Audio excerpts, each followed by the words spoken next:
Oh boy, we're going to talk about one-handed shooting today. I've got a question here. What are your principles for one-handed shooting?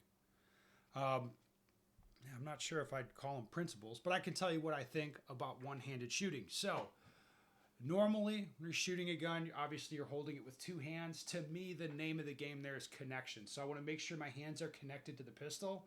So when the gun's going off, like boom, boom, boom, it's going off in recoil. Like it's not moving around inside of my hand like this. It's staying glued to the spot in my hands. Now, once I'm connected to the gun, in a sense, I want to be as light with my grip as possible because that makes it easier to move my finger quickly and independently. Okay, so I think of it that way. It's like that's how I want to hold the gun. Now, when I'm shooting one-handed, there's a big change, and that's with no support on the gun, like no support hand. It's just one-handed now. All right. So with only one hand on the gun, of course, the gun's going to bounce around more in recoil. Most of this is perception. Like that's one thing that I like to remind myself. Like the gun always feels weird, like flopping around in one hand, like that. And I just have to look where I want it to come back to and be a little bit patient with it. That feeling of needing to be patient, I feel like that's basically a universal with one-handed shooting. It doesn't feel as fast as I'm used to. So I feel like I'm being very, very patient. Like again, letting the gun return.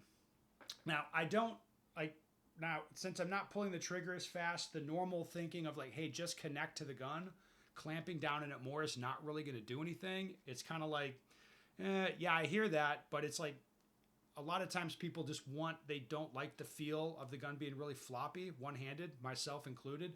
So I'll increase pressure in the hand that's holding the gun, like a little bit of an increase of pressure, not up to 100%, but I make sure it's a much firmer grip.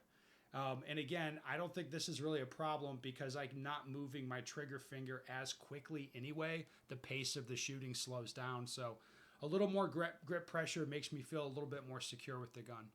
Now, the other thing to really pay attention to one-handed is your posture. Now, few considerations here. First, I think it's going to be an easy transition to one-handed shooting if I just keep everything the same. So if I'm shooting like this, all right, now it's shoot one-handed time. I just take that hand away, and it's like I don't adjust anything in terms of where I'm holding the gun or adjust my posture. I feel like this is a very fast transition, but you can just see like now I'm squared up the same way, take a hand away. Now the gun's going to be a little bit floppy as it moves in recoil. If I blade off a little bit, maybe lean into the gun a little bit, I think the gun tracks better, but it takes me time, right, to adjust my stance and posture to get to that. So to me, I like to decide like, all right, is this like a speed thing where it's like just come off the gun and keep shooting without adjusting any posture? Or if the targets are at distance, I feel like there's time to adjust myself or whatever. I'm going to get my best results if, again, I'm blade off slightly and lean into the gun slightly to kind of get a little more control from my posture. Where I'm like a little bit more leaned into the gun. Apart from that, guys, nothing really has to change when you're shooting one-handed. It's just kind of like, all right, with two-handed grip, that's one thing. Just consider what's going to change. Okay, I'm going to be shooting slower, all right, so I can maybe grip a little harder when it's one-handed. And then it's like, okay, this is fine. I can make this work. But if the targets are at more distance or they're difficult or whatever, or I have time, then I'll like blade off, lean in a little bit, and get a little bit more control that way. Aside from that, I always feel slow shooting one-handed. Of course, it's just not as fast. So it's like I think the feeling of just, hey, be patient. Don't try to force anything to happen. Be real patient. Be careful. Like that's kind of the theme for me with one-handed shooting.